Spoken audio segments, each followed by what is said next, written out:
नमस्कार दोस्तों, स्वागत है आपका की क्लासेस में। BPSC 67 Bihar special PT series में मॉडर्न इंडिया के तहत आज हम लोग करेंगे बिहार में क्रांतिकारी राष्ट्रवाद के तृतीय चरण। इससे पहले इसके कई सारे भाग हम लोगों ने कवर कर लिया है। यदि आपने उसे नहीं देखा है तो प्लेलिस्ट बनी हुई है, उसमें आप जा कर के देख सकते हैं और कम समय में रिवाइज कर सकते हैं। यदि आप इस चैनल पर नए हैं तो चैनल को सब्सक्राइब करें, पास वाले बेल आइकन को दबाएं, वीडियो को अधिक से अधिक शेयर करें। तो चलिए शुरू करते हैं आज का अपना टॉपिक। भारतीय राष्ट्रीय आंदोलन का तीसरा चरण, जिसमें कि बिहार की भूमिका देखेंगे।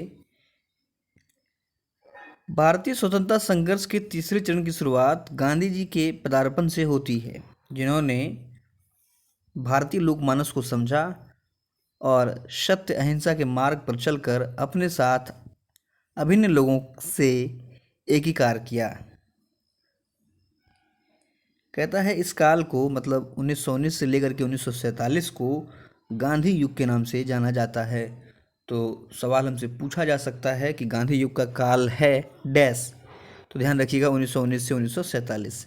इस काल में चंपारण सत्याग्रह, असहयोग आंदोलन, सविनय अवज्ञा आंदोलन तथा भारत छोड़ो आंदोलन जैसे बड़े आंदोलनों का सूत्रपात गांधी जी के दिशा निर्देश में हुआ। बात करेंगे गांधी जी का चंपारण सत्याग्रह। तो कहता है कि राजकुमार शुक्ल के अनुरोध पर गांधी जी 15 अप्रैल 1917 को चंपारण पहुंचे। ध्यान रखिएगा कब पहुंचे, 15 अप्रैल 1917 को। चंपारण सत्याग्रह आंदोलन में गांधी जी के सहयोगी थे, ये इंपॉर्टेंट है, ध्यान रखिएगा, नरसिंह पारेख, अनुग्रह नारायण सिंह, महादेव देसाई, राजेंद्र प्रसाद, कृष्ण सिंह, मौलाना मजहरूल हक, जेबी कृपलानी, ब्रजकिशोर और शंभुनाथ।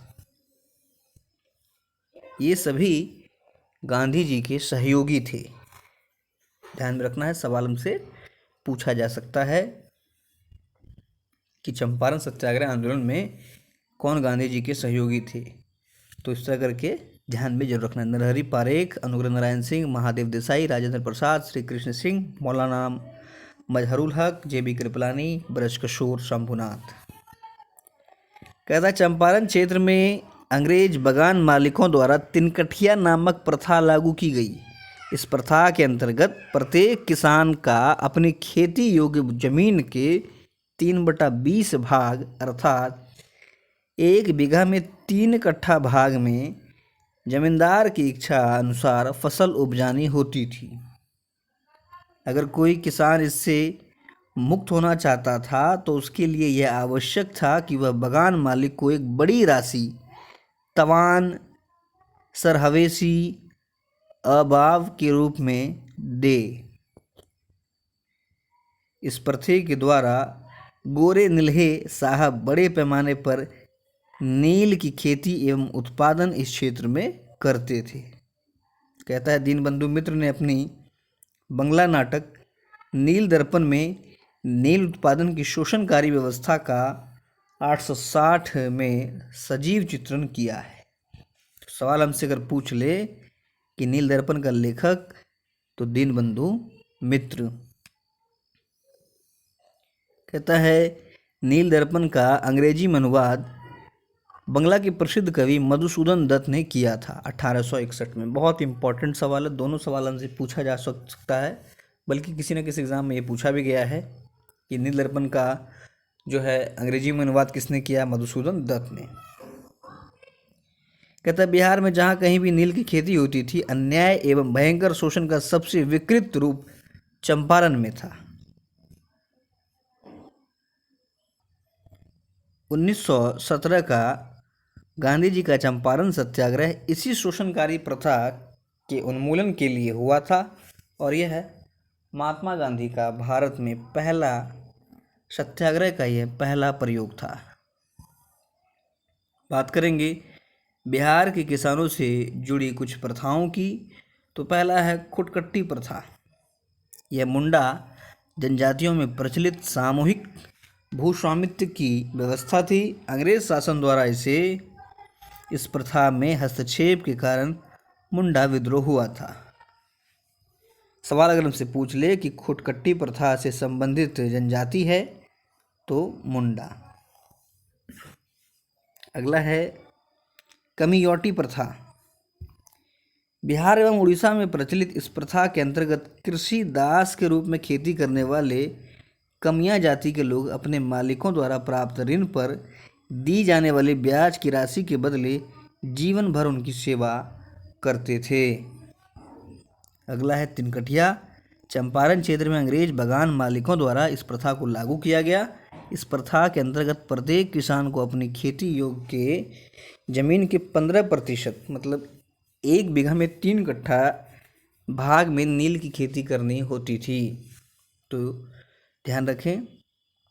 आगे बात करेंगे चंपारण सत्याग्रह से संबंधित महत्वपूर्ण तथ्य की। तो कहता है कि चंपारण सत्याग्रह में गांधी जी के प्रमुख सहयोगी राजकुमार शुक्ल, राजेंद्र प्रसाद, ब्रजकिशोर, धरणीधर, अनुग्रह नारायण सिंह, रामनवमी प्रसाद, मजहरुल हक, शंभू शरण इत्यादि ये गांधी जी के सहयोगी थे।